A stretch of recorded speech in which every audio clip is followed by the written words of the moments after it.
Gusto niya ba ng bagoong na pwedeng pang tinda, pang ulam, pang pulutan pa? Tara, simulan na natin magluto. Ito ang ating mga sangkap: baboy, sibuyas, bawang, luya, sili, at magic sarap. Siyempre ang ating bagoong. Homemade nga lang pala tong aking bagoong. Sariling gawa ko lang to. Painitin na natin ang kawali. Yan. Buhos ang mantika at ibuhos na sabay-sabay lahat ng sangkap.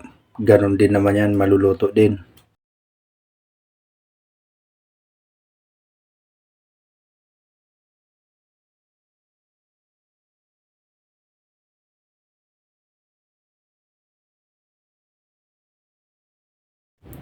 Halu-haluin lang natin at pag kumulo na, lagay na natin ang ating baboy.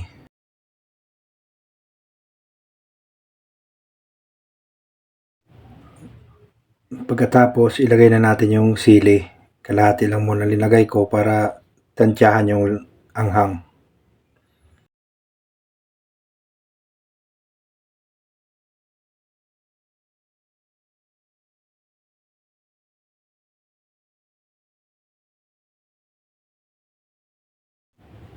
Tsaka budburan na rin natin ang pampalasa. Tapos, lagay na rin natin ang ating bagoong alamang.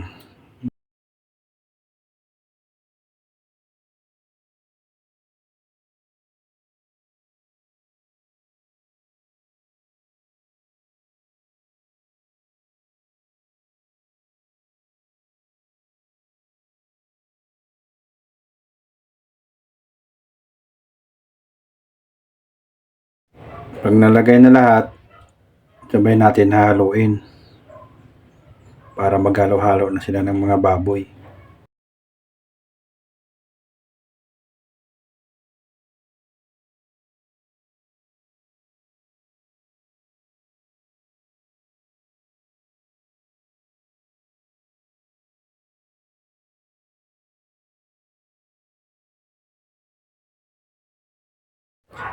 At dito nga pala nagdagdag ako pa ng bagoong kasi mukhang mas marami yung baboy kaysa sa bagoong.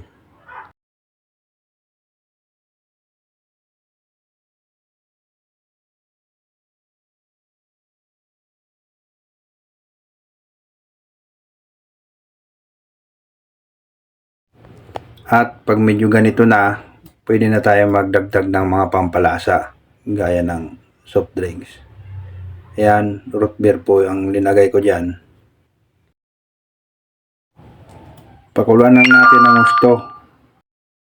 At kung umabot ka sa bidyong to, comment mo nga kung taga saan ka para alam ko rin kung saan nakarating tong video ko. Tapos, magdadagdag tayo ng asukal para mag-agaw yung tamis tsaka yung alat.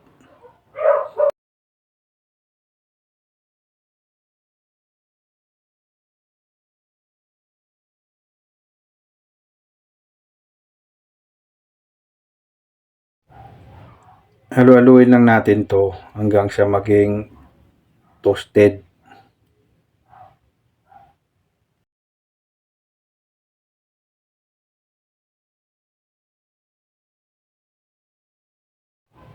Yan, luto na ang ating bagoong alamang na may baboy.